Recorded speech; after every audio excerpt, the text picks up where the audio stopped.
Hello student, welcome back to our channel Be Biological with Sachin Punia. I am back with another unit of class 11th biology which is human physiology. तो friends, अब आपके सामने जो video है वो रहेगी आपकी human physiology. इस यूनिट को हम जल्दी ही ख़त्म करेंगे ताकि आप छुट्टियों को ज़्यादा फ़ायदा उठा सकें। आप सबसे एक रिक्वेस्ट है कि आप जो भी नीट के लिए प्रिपेयर कर रहे हो, जितने बच्चे भी, ओके, आप एक चीज़ कभी मत छोड़ना, वो है NCERT। ठीक है, नीट के लिए अगर आप पढ़ रहे हो तो NCERT को तो बिल्कुल भी मत भूलना। बताता हूँ क्यों। देखो भाई, जो आपका नीट का टेस्ट होता है उसमें मोर देन 50% आपकी आती है बायो, ओके, और बायो जो है उसमें मोर देन 50% और यू कैन से 70 to 80% क्या आती है, NCERT। ठीक है, पतली सी बुक है, ज़्यादा मोटी नहीं है, दोनों बुक मिला के भी ज़्यादा भारी भरकम सिलेबस नहीं बनता। अगर आप इन किताबों को भी डीपली लाइन टू लाइन पढ़ लेते हो, जो कि मैं आपको पढ़ा रहा हूँ, तो आप एक उस बच्चे से जिसने एवरेज ईयर कोचिंग ली है, ठीक है, 1 साल की कोचिंग ली है एक एवरेज से बच्चे ने, और एक दूसरे नॉर्मल एवरेज बच्चे ने घर पे ही डीपली NCERT को पढ़ा है, आप दोनों बराबर रैंक करोगे। ठीक है, हम ये नहीं कह रहे कि आप सिर्फ एक स्टडी में क्वालिफाई कर जाओगे, लेकिन आपके जो नंबर हैं लगभग 300-400 तक आ जाएंगे सिर्फ 3 NCERT की बुक्स पढ़ के, फिजिक्स, केमिस्ट्री, बायो, घर पे। कोई कोचिंग नहीं, कोई एक्स्ट्रा एफर्ट नहीं, बिल्कुल नहीं पढ़ना आपको 15-20 घंटे। ठीक है, सिर्फ नॉर्मल पढ़ाई से आप लगभग 300-400 के करीब नंबर ले सकते हो अगर आप चाहो तो। बस आपको जो NCERT के कॉन्सेप्ट हैं उनको डीपली स्टडी करना पड़ेगा अपनी बुक से ही, मल्टीपल टाइम। देखो, एक तरीका होता है, आप 10 किताबें पढ़ो एक सब्जेक्ट की, आपको डेफिनेटली बातें, नई बातों का पता चलेगा, लेकिन आपके पास नॉलेज जाएगी सबकी, लेकिन मास्टरी किसी चीज़ की नहीं होगी। और नीट के लिए आपकी मास्टरी होना ज़रूरी है। तो आप एक सब्जेक्ट की 10 बुक पढ़ने की बजाय एक ही बुक को कम से कम 10 बार पढ़ लो। गारंटी देता हूँ आपका जो नॉलेज का लेवल होगा वो अनबिलीवेबल होगा। ओके, तो ये थी आपके लिए नीट की सलाह। और आगे जो हम करने वाले हैं वो है आपकी यूनिट 5 क्लास 11th बायोलॉजी से, और अभी हम इसको पढ़ेंगे। इसके अंदर हम क्या क्या पढ़ेंगे, हम पढ़ेंगे डाइजेशन एंड एब्जॉर्प्शन, ठीक है, ब्रीदिंग पढ़ेंगे, बॉडी फ्लूइड सर्कुलेशन पढ़ेंगे, एक्सक्रीशन पढ़ेंगे, लोकोमोशन पढ़ेंगे एंड न्यूरल कोऑर्डिनेशन पढ़ेंगे। मैं ट्राई करूँगा कि इसको हम लगभग 7 to 10 डेज़ में ख़त्म कर दें। ठीक है, काफ़ी लंबा चौड़ा काम हो जाएगा, वैसे मैं ट्राई करूँगा हो जाए, ना भी हो तो कोई दिक्कत नहीं है, विल ट्राई और बेस्ट। तो सबसे पहले जो यहाँ पे पढ़ते हैं वो नीचे आके अपना नाम पता कुछ लिख दिया करो, हाँ हम भी पढ़ते हैं, मुझे भी पता चले कहाँ कहाँ कौन कौन पढ़ रहा है। और लाइक शेयर तो आप कर ही देते हो, आई थिंक सब्सक्राइब आपने कर ही रखा होगा, अगर नहीं कर रखा तो दबा दो, साथ में घंटे का भी बटन होगा उसको भी बजा दो। आपका कुछ नहीं जाना, यहाँ पे का सब्सक्राइबर बढ़ जाएगा, एक मोटिवेशन फील होता है। तो चलिए शुरू करते हैं ह्यूमन फिजियोलॉजी। तो सबसे पहले ह्यूमन फिजियोलॉजी में जो चैप्टर आएगा वो आएगा आपका डाइजेशन एंड एब्जॉर्प्शन। ये सारी चीज़ें आप लोग पढ़ चुके हो क्लास 10th के अंदर। ठीक है, क्लास 10th में आपका चैप्टर नंबर 6 था, ओके, 6 नंबर चैप्टर था जिसका नाम था लाइफ प्रोसेसेस। उसके अंदर आपने इन सभी प्रोसेसेस को पढ़ा है। तो अब हम पढ़ेंगे इन्हीं प्रोसेसेस को थोड़ा सा डीप में, 1 by 1। तो चलिए शुरू करते हैं। तो डाइजेशन आपका क्या होता है, देखो, आप जो भी खाना खाते हो, कार्बोहाइड्रेट, प्रोटीन, फैट, जूस पीते हो, रोटी खाते हो, आप कुछ ना कुछ करते हो, तो उस सब का मतलब क्या होता है, आप रोटी खाओगे तो रोटी सीधा आपको एनर्जी नहीं देगी, रोटी का ब्रेक डाउन करना पड़ेगा, कॉम्प्लेक्सेस को सिंपल में तोड़ना पड़ेगा। जब वो न्यूट्रिएंट में डिफरेंट में टूट जाएगी तो उसको बाद में एब्जॉर्ब करना पड़ेगा। ठीक है, तो तब जाके एब्जॉर्प्शन से आपको ग्लूकोज मिला, ग्लूकोज के टूटने से आपको ATP मिली, और तब आपकी बॉडी ने आपके डे टू डे लाइफ के काम पूरे किए। तो इस तरीके से आपका जो डाइजेशन है वो काम करता है। इसके बाद हम अपने आते हैं नेक्स्ट टॉपिक के ऊपर, chapter start. Okay, digestive system पढ़ेंगे, फूड पढ़ेंगे, सब कुछ पढ़ेंगे। Food is one of the basic requirement of all living organism. The major component of our food are carbohydrate, protein, fats, vitamins, minerals and also required in small quantity. देखो क्या है, खाने के अंदर होते हैं आपके न्यूट्रिएंट। ओके, अब न्यूट्रिएंट में क्या होता है, आपका कार्बोहाइड्रेट है, फैट्स है, लिपिड्स है, विटामिन्स हैं, मिनरल्स हैं। ओके, तो देखो 5 तो हो गए मेन। इसके अलावा वाटर और रफेज, जो सैलड वगैरह होती है, फाइबर्स जिसके लिए बोल सकते हैं। ठीक है, ये आपको एडिशनल चाहिए होते हैं। कम लोग हैं जब भी काम चल जाएगा, लेकिन इनके बगैर काम चलेगा नहीं। ठीक है, अब मेन जो आपके फूड के जो कंपोनेंट है वो होते हैं कार्बोहाइड्रेट, फैट लिपिड बोलते हैं, सॉरी यहाँ पे प्रोटीन आएगा, कार्बोहाइड्रेट, प्रोटीन और लिपिड्स को ही फैट बोल देते हैं। तो देखो कार्बोहाइड्रेट आपको एनर्जी देगा, क्विक एनर्जी सेम टाइम पे। अगर आपको शाम को वर्कआउट करना है और आप अगर 2-3 घंटे पहले कार्बोहाइड्रेट रिच डाइट लेते हो तो आपको काफ़ी ज़्यादा एनर्जी मिलेगी। प्रोटीन, जब आप वर्कआउट करोगे आपका जो मसल ब्रेकडाउन होगा या तो नए मसल फाइबर बनेंगे उनको डेवलप करेगा, कुल मिला के आपकी बॉडी को डेवलप करेगा। अब लिपिड्स है, लिपिड्स एक प्योर एनर्जी की फॉर्म है जो थोड़ी सी निकालनी मुश्किल होती है, इसके लिए आपको ज़्यादा भारी भरकम काम करने पड़ते हैं, ठीक है। तो ये आपके फैट से मिलती है, सबसे ज़्यादा एनर्जी होती है लिपिड्स के अंदर, उसके बाद होती है कार्बोहाइड्रेट के अंदर, और प्रोटीन के अंदर कोई एनर्जी नहीं होती। विटामिन्स आपके वाइटल एक्टिविटीज़ को और मिनरल्स आपके वाइटल एक्टिविटी को परफॉर्म कराने में हेल्प करते हैं। इसके बाद food provide energy and organic material for growth and repair of tissue. अब फूड से ही मिलेगा भाई आपको सब कुछ, चाहे आपको एनर्जी चाहिए, चाहे आपको ऑर्गेनिक मटेरियल चाहिए ग्रोथ के लिए, अपने रिपेयर के लिए। जो आप जन्म लिया था आप 3.5-4 किलो के थे, अगर आप अभी 30-35-40 kg के हो तो वो कहाँ से आया? सब वो आपका आया फूड से। Water we take in play an important role in metabolic processes and also prevent dehydration of the body. अब जो हम खाना खाते हैं, ठीक है, जो हम पानी पीते हैं, पानी का सबसे मेन काम क्या होता है? जितनी भी मेटाबॉलिक रिएक्शंस होती हैं उनका जो बेस होता है वो लिक्विड होता है, और लिक्विड आपका पानी, ठीक है।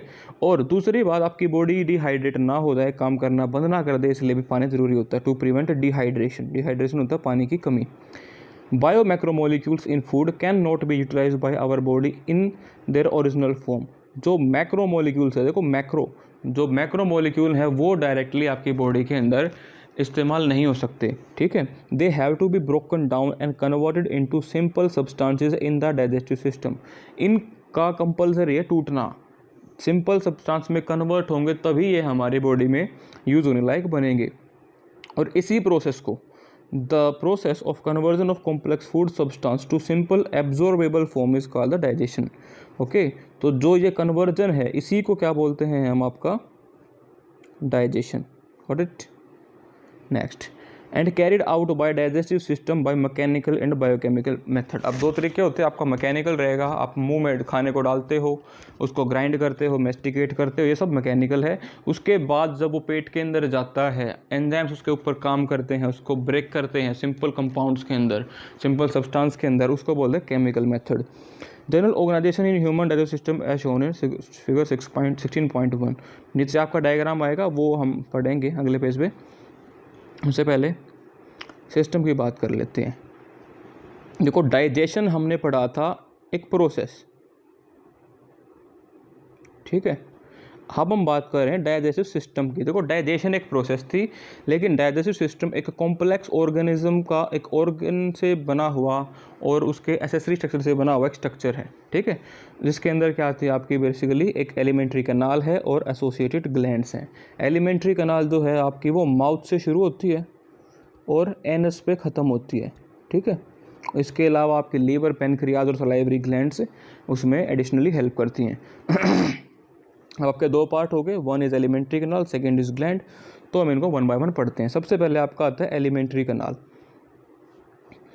The elementary kanal begin with anterior opening of the mouth. देखो भाई, माउथ से शुरू होती है एलिमेंट्री कनाल, एंटीरियर है, सबसे ऊपर सबसे आगे की तरफ आपकी जो ओपनिंग रहेगी, the mouth, and it open out posteriorly through the anus. और ख़त्म कहाँ पे होगी? पीछे की तरफ बॉडी के एनस में। The mouth lead to the buccal cavity और ओरल कैविटी। अब माउथ के जस्ट बाद क्या आती है? बकल कैविटी, जो आपके खाली जगह होती है मुंह के अंदर दांतों के पीछे, including teeth. The oral cavity has a number of teeth and muscular tongue. अब वहाँ पे भाई जो मुंह के अंदर आपके दांत भी होते हैं, जीभ भी होती है। अब दांत जो होते हैं वो आपके दो टाइप के होते हैं। Each tooth is embedded in A socket of jaw bone. सबसे पहली बात तो मसूड़ों के अंदर आपके दांत गड़े होते हैं, और ऐसे दांत जिनके लिए स्पेशल कैविटीज़ हों उनको बोलते हैं थैकोडोंट। ये एक इम्पोर्टेंट बात है, थैकोडोंट क्या होते हैं, ठीक है। जो जॉज के अंदर ऐसे मसूड़े अगर आपके हैं तो यहाँ पे आपके दांत गड़े होते हैं कैविटीज़ के अंदर, ठीक है। एक प्रॉपर जगह होती है जिसके अंदर आपके दांत गड़े होते हैं। ओके तो इनको बोलते हैं thecodont. Majority of mammal including human being form 2 set of teeth. और दूसरी इंपॉर्टेंट बात ये है कि काफ़ी सारे मैमल्स और इंसान खास करके इनको लाइफ में 2 सेट आते हैं दांतों के। आप सबको पता होगा, आप बचपन में आपके दांत टूटे होंगे, ठीक है, आपने कहा होगा उनको दूध के दांत, ठीक है, उसके बाद आपके लस्सी के दांत आ गए, दैट मीन्स फिक्स टीथ आपके आगे। A set of temporary milk teeth, जो आपके टूट जाते हैं उन्हीं को डेसिड्यूस भी बोलते हैं, झड़ने वाले, ठीक है।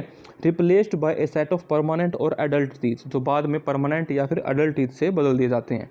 अब देखो थैकोडोंट और डाइफोडोंट, इनके नाम पे मत जाना, ये नहीं है कि भाई अगर ये दांतों में गड़े हुए हैं तो ये बिना गड़े हुए जाएंगे, नहीं, ये वो हैं जो मसूड़ों में गड़े हुए हैं दांत। दूसरी बात ये वो हैं जो 2 बार आते हैं लाइफ में, ठीक है।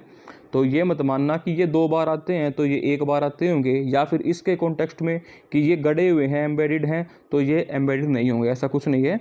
ये एक बिल्कुल अलग चीज़ है जो मसूड़ों में गड़े होते हैं सॉकेट्स के अंदर, ये बिल्कुल एक अलग चीज़ है जो 2 बार दांत एक लाइफ में इंसान के आते हैं। अब एक अडल्ट ह्यूमन की बात कर लेते हैं। ये आ गया आपका ह्यूमन का एलिमेंट्री कैनाल। तो इसके बारे में एक बार थोड़ा सा बता देता हूँ।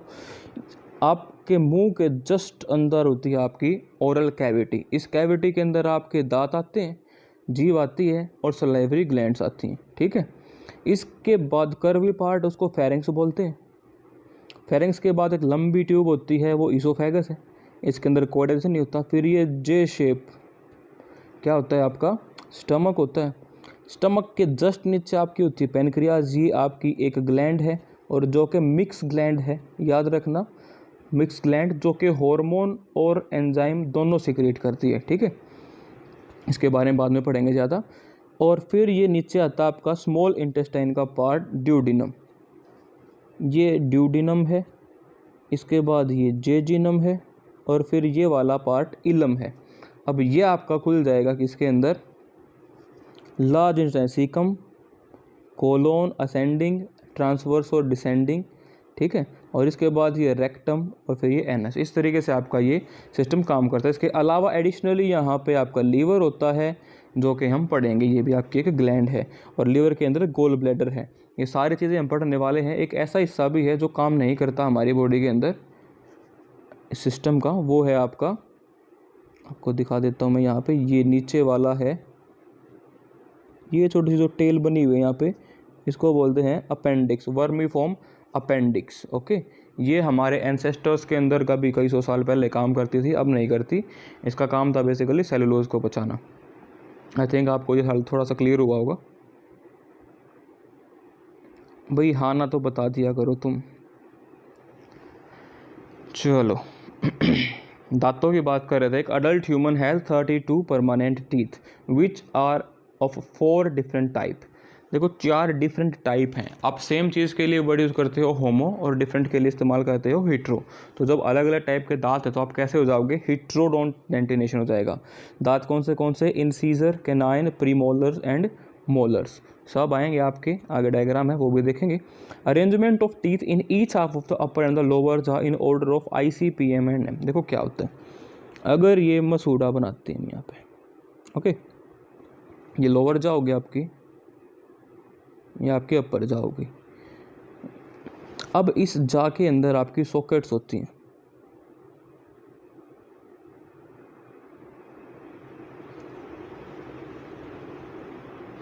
इनमें गड़े होते हैं आपके दांत। जो बिल्कुल सामने वाले होते हैं वो फ्लैट अपर पार्ट वाले होते हैं। ये जो साइड में हो जाएंगे ये थोड़े शार्प होते हैं, कैनाइन्स बोलते हैं। फिर आपके ये हो जाएंगे चपटे चपटे से, ग्राइंडिंग टीथ, ठीक है। तो अगर मैं आपको अब इनके काम बताऊं अलग अलग करके तो वो इस तरीके से हैं। जो आपके इंसीजर हैं वो कटिंग वाले दांत हैं, ये जो आगे की तरफ होते हैं, ओके, कटिंग वाले टीथ हैं। इसके बाद कैनाइन्स हैं, ये टीयरिंग टीथ हैं, ये फाड़ने में हेल्प करते हैं। इसके बाद आपके जो प्रीमोलर्स और मोलर्स हैं वो ऊपर से वाइड बेस वाले दांत होते हैं जिनका काम होता है ग्राइंड करना चीज़ों को, ओके। अब ये किस तरीके से होते हैं, डायग्राम में क्लियर इतना नहीं हुआ है लेकिन फिर भी मैं आपको ट्राई करता हूँ बताने की। इधर से अगर आप इस तरीके से मसूड़ा बनाते हो अपना, बनाते हो जो, तो इसमें यहाँ तो इंसीजर्स होते हैं, then canines, then premolars and molars.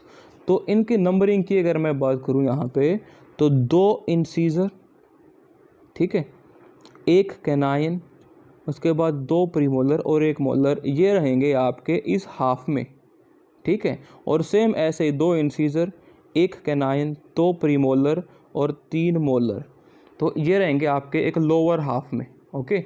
और सेम इसका जो डबल हो जाएगा ऊपर, तो एक हिस्से में कितने दांत आए, 1/4 में, तो 3 + 2 5 + 1 6 + 2 8, तो 8 दांत आपके 1/4 पार्ट में आ गए।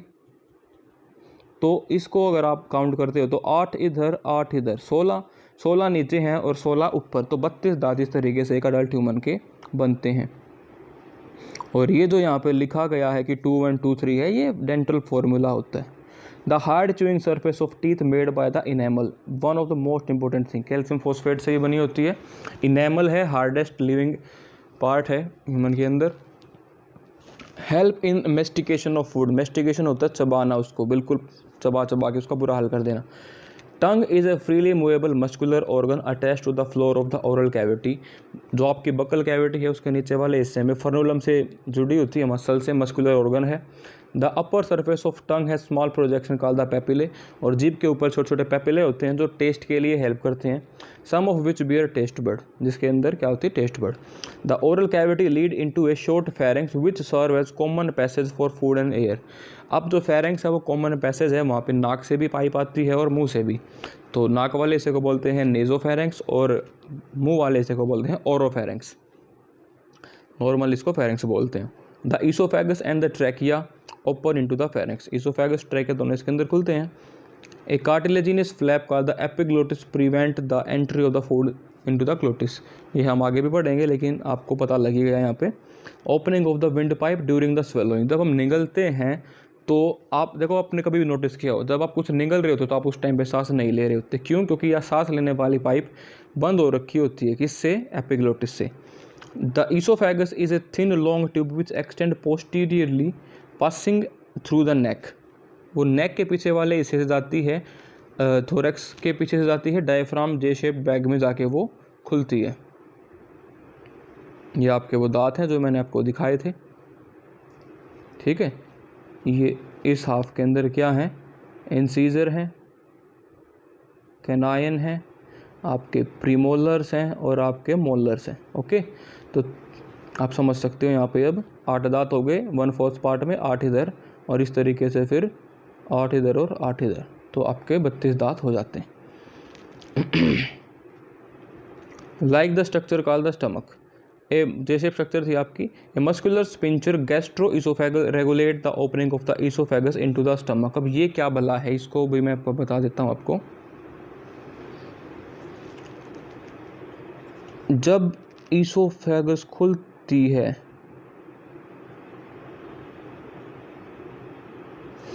जब ईसोफेगस खुलती है आपकी कहाँ पे आके, स्टमक में आके, तो यहाँ पे एक वाल्व होती है जो बैक फ्लो को रोकती है, उसको बोलते हैं gastro oesophageal, gastric word stomach के लिए, और ईसोफेगस ये थाई, तो गैस्ट्रो ईसोफेगल आपका स्पिंचर रहेगा। The stomach located in the upper left portion of the abdominal cavity. अब अगर एक इंसान बना के देखते हैं तो ये आपके लीवर है, तो यहाँ पे इस साइड में आपका क्या रहेगा,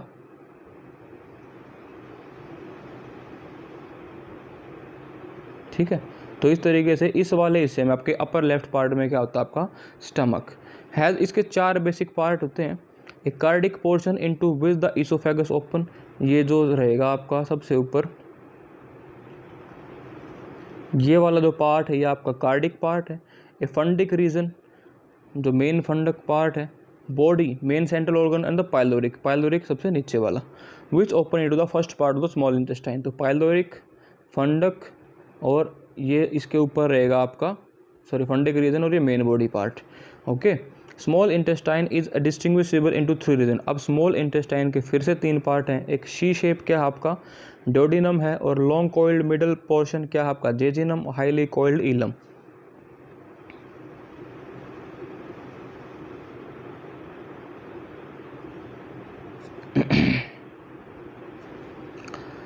highly coiled ileum. The opening of the stomach into the duodenum is guarded by pyloric sphincter.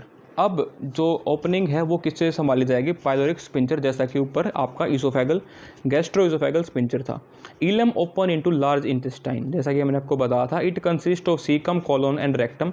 Caecum is a small blind sac. अब देखो क्या था, जब स्मॉल इंटेस्टाइन खुलती है,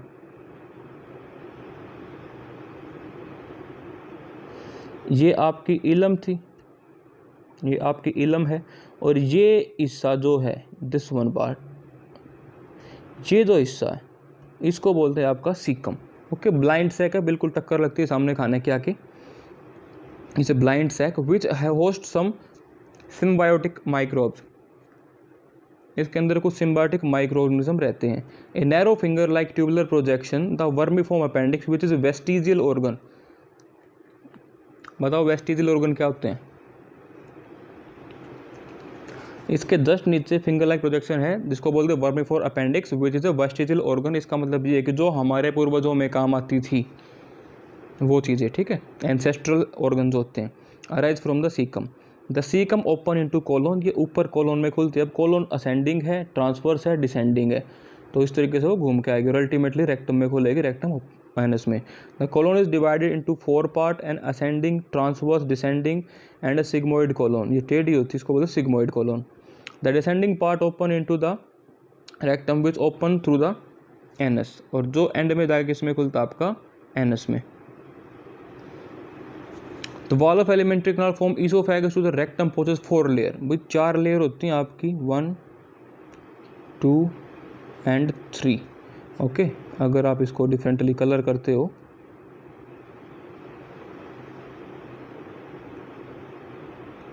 तो एक ये रहेगी आपकी थिक लेयर, दूसरी आपकी थिक लेयर ये रहेगी,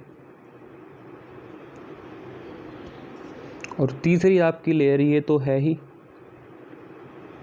और चौथी लेयर होएगी आपकी ये इसके ऊपर।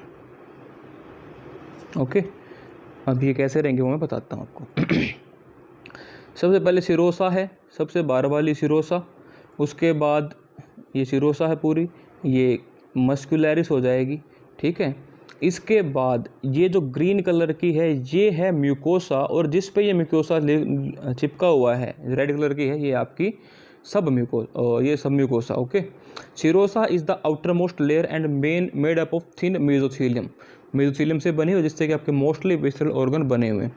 With some connective tissue, muscularis is form by the smooth muscle usually arrange in cellular and outer longitudinal, inner cellular and outer longitudinal, मतलब कि अंदर गोल गोल हैं इस तरीके से मसल्स हैं, और बाहर से इनके ऊपर क्या है वो लॉन्गिट्यूडनल है। And oblique muscular, oblique muscles भी यहाँ पे प्रेजेंट होती हैं। May be present in some region. The sub mucosal layer is formed of loose connective tissue, sub mucosal बने हैं लूज कनेक्टिव टिश्यू से, containing nerves, blood and lymph vessel. किस लिए, जो एब्जॉर्ब होगा खाना यहाँ से वो सीधा इसी के साथ कॉन्टेक्ट में आएगा ना, तो इसीलिए। In duodenum glands are also present in submucosa, duodenum के अंदर कुछ ग्लैंड्स भी यहाँ पे प्रेजेंट होती हैं। The inner most layer lining of the lumen of the alimentary canal is the mucosa, जो सबसे अंदर वाली लेयर है ल्यूमन की। ल्यूमन क्या है, ये खाली जगह आपकी ल्यूमन है, इसको टच करने वाली लेयर है वो क्या आपकी mucosa. This layer form irregular fold in the stomach and small finger like folding in the villi, इसी में विलीज बनी होती है, फिंगर लाइक स्ट्रक्चर, जो कि एनहांस कर देंगे सरफेस एरिया को फूड एब्जॉर्प्शन के लिए। इसी के अंदर ब्लड सप्लाई और लिम्फ वगैरह की डक्ट होती हैं। The cell lining of the villi produce numerous microscopic projection called the microvilli, ठीक है। तो ये प्रोजेक्शन वहाँ पे प्रेजेंट होते हैं, उनको बोलते हैं microvilli, giving a brush border appearance, जी इस तरीके की, ठीक है। This modification increase the surface area enormously, इससे सरफेस एरिया काफ़ी ज़्यादा बढ़ जाएगा। Villi are supplied with a network of capillary and large lymph vessel called the lacteals, इनके अंदर ब्लड वेसल्स होती हैं, साथ में आपने जो येलो कलर का आपको दिख रहा होगा लिम्फ वेसल है, इसको बोलते हैं लेसिटल। दिस वन, ये लेसिटल है, ये आप पढ़ोगे तब हम सर्कुलेटरी सिस्टम पढ़ेंगे तब भी। Mucosal epithelium has a goblet cell which secrete mucus, अब म्यूकस कहाँ से रिलीज होता है, उसके लिए गोबलेट सेल्स हैं। ये फिर से नीट के हिसाब का क्वेश्चन आपका, जो लुब्रिकेट करता है और HCl से बचाता है। Mucus also form gland in stomach and crypt also forms gland in the stomach, the crypt in the between the base of the villi. अब ये जो गड्ढे हैं ना इन विलीज के बीच में, इनको बोलते हैं crypts of Lieberkuhn. Are the 4 layer show modification in different part of the alimentary canal. और जो हमने ऊपर इन 4 लेयर्स के बारे में जिक्र किया है, ये डिफरेंट बॉडी पार्ट के हिसाब से, मतलब कि एलिमेंट्री के पार्ट के हिसाब से क्या करती हैं, अपनी मॉडिफिकेशन शो करती हैं। देखो ये आउटर मोस्ट है आपकी सिरोसा, इसके बाद ये inner circular outer longitudinal 2 type के इसके अंदर मसल्स हैं, मस्कुलरिस, ठीक है, स्मूथ मसल सेल से बनी है। ये आपकी सब म्यूकोसा है और ये आपकी क्या है, म्यूकोसा, और अंदर जो खाली जगह इसको बोलते हैं आप ल्यूमन। इसके बाद है डाइजेस्टिव ग्लैंड, जो कि हम पढ़ेंगे अपनी अगली वीडियो में। ओके, या भी कर लेते हैं, 1 सेकंड देख लेते हैं, 25 मिनट की वीडियो हो गई। चलो हम इसको अगली वीडियो में ख़त्म करते हैं। तब तक के लिए आपका बहुत बहुत धन्यवाद। पढ़ते रहें, बढ़ते रहें, घर पे रहें, बचे रहें। Thank you. जय हिंद, जय Bharat. Last appeal, like share subscribe ज़रूर कर दें।